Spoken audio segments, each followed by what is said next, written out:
Hey everyone, Magiclovr recording for the mtgnoob, doing a little Opalescence legacy deck tech. This is as I'm prone to playing, an off-the-wall, different kind of deck. The deck is based around two main cards, two kind of main win conditions. The first of which, and I will throw the card up here so that we can not suffer through me open and large and everything.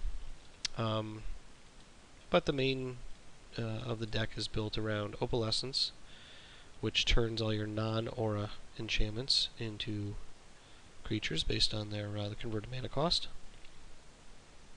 and Sacred Mesa, which is a good token generator. Basically, you get a 1/1 flyer for every 2 mana you pump into it. You do have to sack one at the beginning of your turn, but usually with the mana this can generate, you get ahead of the curve on it, and I start generating a few a turn, and the rest of the deck is built on supporting it. So I'll go through the deck real quick. Again, I do apologize for the audio. I'm coming off a cold, so this may sound a little raspy, and I'm trying not to cough or sneeze directly into the microphone, but I apologize if I do. So, the mana base of the deck. A lot of basics. Mix of forest and plains, 1 temple garden just for grins and giggles. No sack lands, although if I think of it, I'll put in the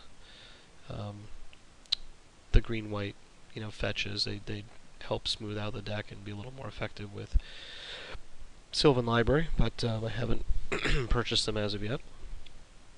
But the main core of the deck is Serra's Sanctum. One of the Urza's lands, just like Gaia's Cradle and Tolarian Academy, that produces 1 mana for each of something. In this case, it's enchantments. So with Serra's Sanctum and Deserted Temple, you can generate lots of white mana.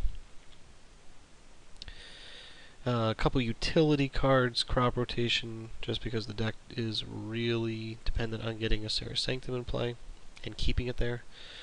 Crop rotation is used to either find it, or if you've got it, protect it against Wasteland. Against a deck I know that plays Wasteland, I will rarely pass a turn with Sanctum in play without a green floating, without a green mana available to crop rotate if they try to waste the Sanctum. Enlightened Tutor, I threw one of these in as a singleton Mise just to be able to get anything over here. So it's a pretty handy utility to be able to pick up a missing piece. And since either Opalescence or Sacred Mesa is key to the deck, it's helpful to go get that. Turn 1 accelerants in the form of enchantments are either Wild Growth or Utopia Sprawl. Utopia Sprawl almost always naming white, but occasionally will name green if I'm short on that. And I will almost never put either of these on a non-basic, like a Serra's Sanctum or a Temple Garden. They'll almost always go on a forest or island or plains to avoid being wastelanded out. Some defensive utility. Oblivion Rings are pretty handy at anything basically on the opponent's side of the board, and I usually cast them on turn 2. Like I mentioned before, Sacred Mesa, one of the win conditions, great token generator. Opalescence, optimally, and I've only done it twice, unfortunately never on camera, but the god draw for this deck is you start with 4 ley lines in your hand, an Opalescence, and a Serra's Sanctum, or a forest and a crop rotation. But basically, you start the game with 5 ley lines, 5 ley lines in play, and your first turn is put down your Sanctum and cast Opalescence and swing for 20. So technically, this is a capable turn 1 kill. All that's kind of a god hand, and since this only plays 10 ley lines, the odds of starting with 5 in your hand with an Opalescence, with a Sanctum, I'm not going to do the math, but I've played this deck a long time, and I've only seen it twice. It's pretty rare. I have started with 3 or 4 in hand, an Opalescence and a Sanctum, and then put a library out or an O-ring or something and swung for 12 to 16 on turn 2 or 3. That's a little more common, but Opalescence can, people just don't expect to be attacked by ley lines or Sacred Mesas or O-rings, but it can happen.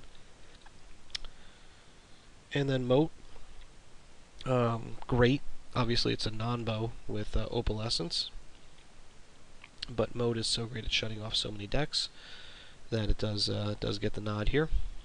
Sylvan Library, just great utility, great card draw. This deck can produce lots of life with a few ley lines of vitality out. So a great way to use that is to draw 3 a turn, as I've done a couple times. But Sylvan, just a great way to beat the control decks and get ahead of them on card advantage, spend a little life. The ley lines, I do play a full board of Leyline of Sanctity. It can be almost an auto win against red deck wins, unless of course you just don't draw any creatures or any action, in which case they just beat you down with a Goblin Guide or something, which is embarrassing, but happens. Leyline of the Meek, great for making your tokens much bigger, and Vitality, as I mentioned, giving them a little bigger toughness boost, and gaining you some life in the process. And the other, I think, best green 1-drop, Noble Hierarch, just another great accelerant. And then once in a while, I've been known to bash with a single leftover Pegasus token pumped up by a couple Hierarchs and a Leyline, and swing for 4 a turn in the air. The sideboard, not tuned to any specific meta, just I find this works pretty well. I do have Leyline of the Void, even though I can't cast it, except for if I, Utopia Spall for black. Technically I could, but I'm just gonna mull hard to this in game versus like Dredge or Reanimator or something. Some more utility, O-rings, and then a full set of Journey Nowhere. So against something like Zoo or Rug, I'll bring these in and just pretty much go after their threats. Doesn't do too much against a Nimble Mongoose, but usually I can, chump out by the time that guy gets lethal. Choke, just to make blue mages cry, because I'm that kind of guy. Awakening Zone, very handy to, produce a steady stream of creatures.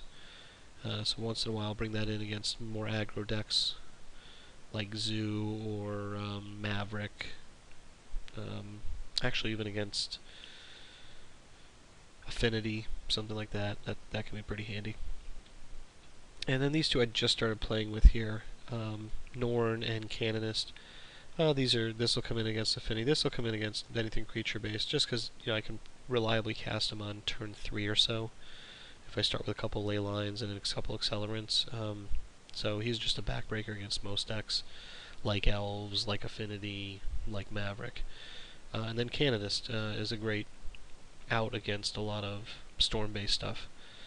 So I can't get it out on turn 1, but I can usually get it out on turn 2, and between that and the Enlightened Tutor, I will mull to it, or mull to find it.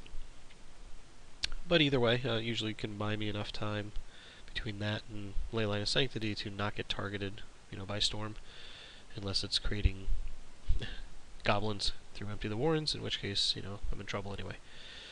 But anyway, there you have the deck. It is fun, and I'll post some vids of, playing with this in the tournament practice room. It's not tier 1, but it is a different kind of deck, different style, and, relatively cheap online, thanks to motes not being the $200 they are on paper. I think the whole deck, probably Sanctums are the most expensive part. There's a couple other cards, but most of it is pretty cheap, so, pretty friendly deck. Anyway, thanks for watching, and appreciate it. Bye-bye.